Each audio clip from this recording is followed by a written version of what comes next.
Assalamualaikum warahmatullahi wabarakatuh. Said bin Amir al-Jumahi. Said bin Amir adalah seorang yang sanggup membeli akhirat dengan dunia. Ia adalah orang yang mendahulukan Allah dan Rasulnya daripada siapapun.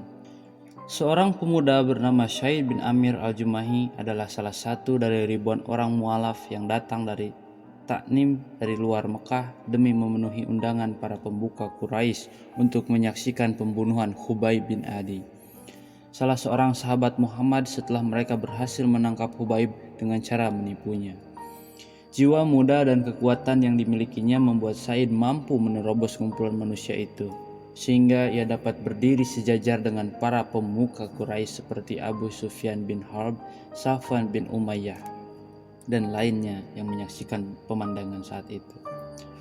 Kesempatan itu membuat Said dapat melihat para tawanan suku Quraisy yang sedang terikat. Tangan para wanita, anak-anak dan pemuda mendorong tubuh Said masuk ke arena pembunuhan.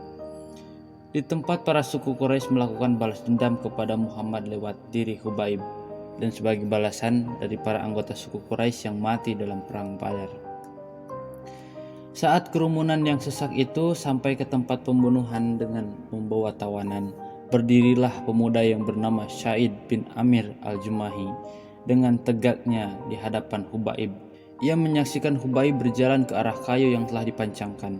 Said mendengar suara Khubayb yang tenang di antara jeritan dan teriakan para wanita dan anak-anak. Khubayb berkata, "Dapatkah kalian mengizinkan aku untuk melakukan sholat 2 rakaat terlebih dahulu?" Said lalu memperhatikan Khubayb saat ia menghadap kiblat dan melakukan sholat 2 rakaat.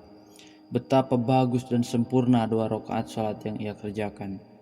Said juga memperhatikan saat Khubayb menghadap para pemuka Quraisy seraya berkata, "Demi Allah, kalau kalian tidak menduga bahwa aku akan memperpanjang sholat karena merasa takut mati, pasti aku akan memperbanyak bilangan sholat tadi."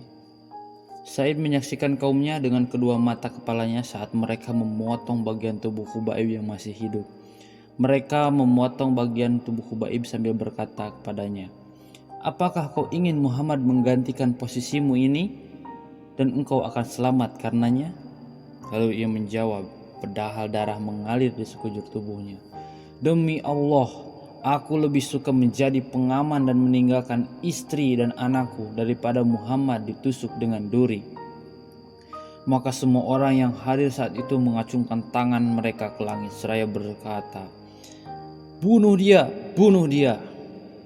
Lalu Said bin Amir menyaksikan dengan mata kepalanya sendiri bahwa Khubayb mengangkat pandangannya ke langit dari atas tiang kayu seraya berdoa, "Ya Allah, hitunglah satu demi satu mereka semua. Bunuhlah mereka secara kejam. Janganlah kau sisakan satu orang pun dari mereka." Khubayb meniupkan napasnya yang terakhir. Pada tubuhnya banyak sekali bekas luka pedang dan tombak yang tidak bisa dihitung manusia. Suku Quraisy pun telah kembali ke Mekah dan mereka semua sudah lupa akan bangkai tubuh dan proses pembunuhan Khubayb. Akan tetapi dalam diri seorang pemuda yang hampir balik bernama Said bin Amir al-Jumahi tidak pernah hilang bayangan Khubayb sesaat pun. Said seringkali melihat Khubayb saat ia tidur. Saat terjaga pun Said sering melihatnya dengan ilusi. Tergambar di benak Said saat Khubayb melakukan sholat 2 rakaat yang begitu tenang dan nikmat di depan kayu yang terpancang. Said mendengarkan getaran suara Khubayb di telinganya saat Khubayb berdoa untuk kehancuran suku Quraisy. Said menjadi khawatir terkena petir dibuatnya, atau takut terkena hujan batu yang jatuh dari langit karenanya. Lalu Khubayb seperti telah mengajarkan Said apa yang belum diketahui sebelumnya. Khubayb mengajarkannya bahwa hidup yang sesungguhnya adalah akidah dan jihad di jalan akidah hingga mati. Khubayb mengajarkannya bahwa iman yang mantap akan menimbulkan banyak keajaiban dan mukjizat. Khubayb juga mengajarkan hal lain, yaitu bahwa pria yang dicintai oleh para sahabatnya dengan cinta seperti ini tiada lain adalah seorang nabi yang didukung oleh langit. Pada saat itu pula Allah Subhanahu wa taala melapangkan dada Said bin Amir untuk memeluk Islam. Maka ia berjalan menghampiri kerumunan manusia dan mengumumkan keterlepasan dirinya dari perbuatan dosa yang telah dilakukan suku Quraisy dan ia berikrar akan meninggalkan segala berhala yang pernah disembahnya, dan ia akan mengumumkan bahwa ia telah masuk Islam. Saat Said turun ikut berhijrah ke Madinah dan ia senantiasa mendampingi Rasulullah Shallallahu Alaihi Wasallam, ia pun turut dalam perang dan perang-perang lain setelah itu. Setelah Nabi Shallallahu Alaihi Wasallam kembali ke hariban Tuhannya, Said menjadi pedang terhunus bagi khalifah pengganti Rasulullah, yaitu Abu Bakar dan Umar. Dan ia menjadi satu-satunya contoh bagi orang yang beriman yang berniat membeli kehidupan akhirat dengan dunianya. Ia rela mendahulukan Allah dan pahala yang akan diberikan daripada semua keinginan nafsu syahwat badan. Kedua khalifah Rasulullah Shallallahu Alaihi Wasallam mengetahui dengan baik kebenaran dan ketakwaan yang dimiliki oleh Said. Mereka berdua sering mendengarkan dengan serius setiap nasihat dan ucapan Said. Said mendatangi Umar saat Umar baru menjadi khalifah. Said berkata kepadanya, "Ya Umar, aku berwasiat kepadamu agar engkau takut kepada Allah dalam urusan manusia, dan janganlah engkau takut kepada manusia dalam urusan Allah. Ucapanmu jangan pernah menyalahi perbuatanmu, sebab ucapan yang terbaik adalah yang dibenarkan oleh perbuatan. Ya Umar, perhatikanlah dengan baik orang yang telah Allah percayakan kepadamu urusannya dari kaum muslimin, baik mereka yang jauh ataupun yang dekat.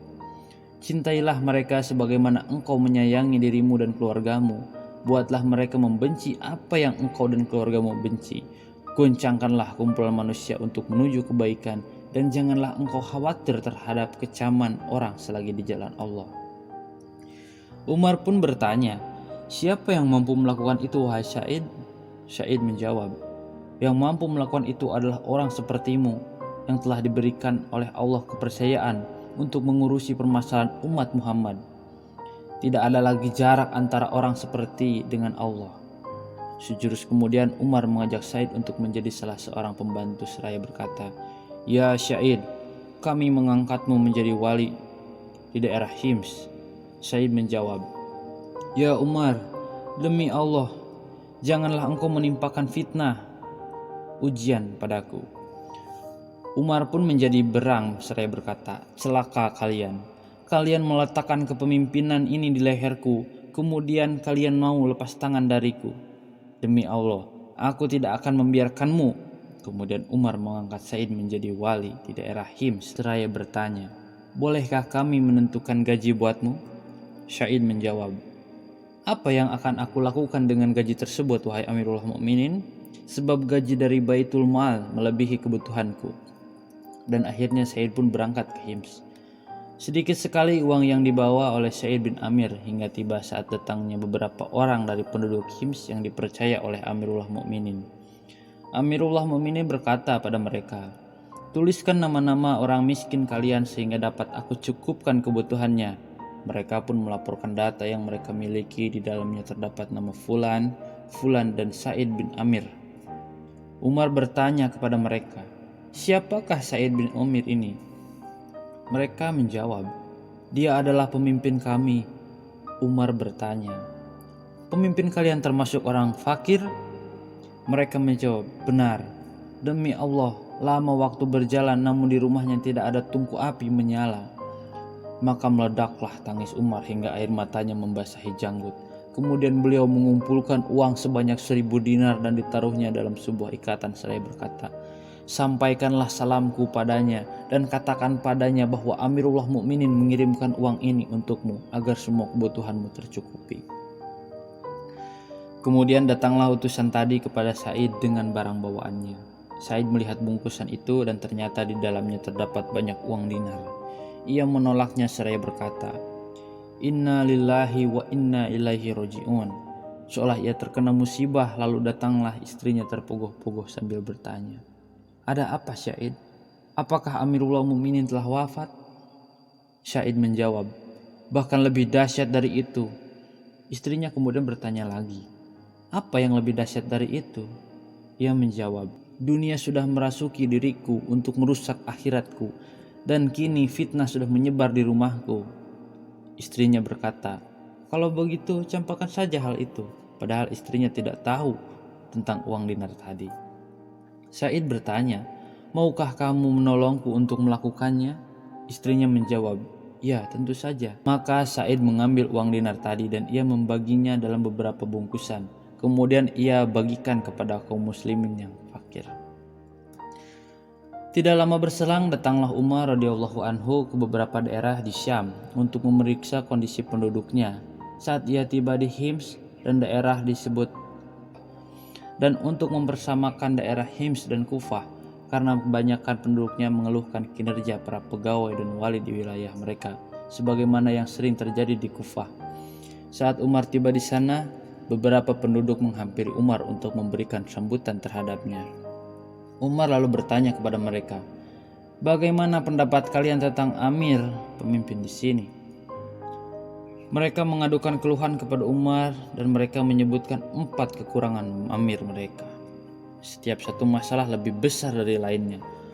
Umar berkisah, "Maka aku pun mengumpulkan Amir mereka yaitu Said bin Amir dengan orang-orang tadi. Dan aku pun berdoa kepada Allah agar dugaanku tidak dibuat salah karena aku menaruh kepercayaan yang besar kepada Said." Saat mereka dan pemimpinnya sudah tiba menghadapku, aku bertanya, "Apa yang kalian keluhkan dari Amir kalian?" Mereka menjawab, "Ia tidak keluar bekerja sehingga hari sudah amat siang." Aku bertanya, "Apa komentarmu dalam hal ini ya Said?" Ia terdiam sejenak lalu berkata, "Demi Allah, tadinya aku tidak mau mengatakan hal ini. Namun karena ini harus disampaikan maka aku pun akan menceritakannya. Aku tidak punya pembantu di rumah. Setiap kali aku bangun pagi maka aku harus menumbuk gandum buat keluargaku. Kemudian aku harus mengaduknya dengan perlahan sehingga menjadi ragi. Lalu aku buatkan roti untuk keluargaku. Kemudian aku berwudu dan keluar untuk mengurusi permasalahan manusia." Umar bertanya, "Lalu apa lagi yang kalian keluhkan terhadapnya?" Mereka menjawab, "Ia tidak mau melayani seorang pun pada waktu malam." Umar bertanya, "Apa komentarmu dalam hal ini wahai Said?" Ia menjawab, "Demi Allah, sungguh aku juga sungkan menceritakan hal ini. Aku telah membagi waktu siangku untuk berkhidmat dalam urusan mereka dan waktu malamku untuk Allah Subhanahu wa taala." Umar bertanya lagi, "Apa lagi yang kalian keluhkan darinya?" Mereka menjawab, "Ada 1 hari dalam sebulan di mana ia tidak keluar untuk mengurusi kami." Umar bertanya, "Apa maksudnya ini wahai Said?" Ia menjawab, "Aku tidak memiliki pembantu wahai Amirul Mukminin, dan aku tidak memiliki baju kecuali yang sedang aku pakai ini. Aku mencucinya sebulan sekali dan aku menunggunya hingga kering, dan pada penghujung hari baru aku dapat keluar menemui mereka."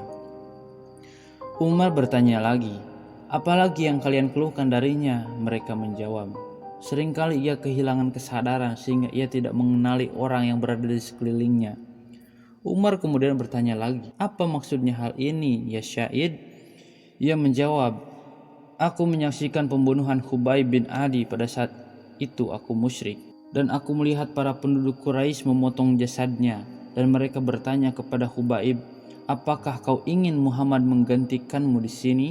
Ia menjawab, 'Demi Allah, aku tidak suka merasa aman dengan istri dan anakku, padahal Muhammad sedang dicucuk dengan duri.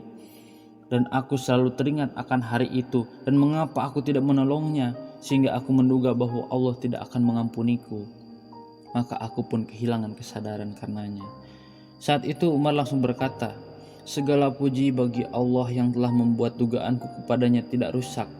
Kemudian Umar mengirimkan 1.000 dinar untuknya agar memenuhi segala kebutuhannya.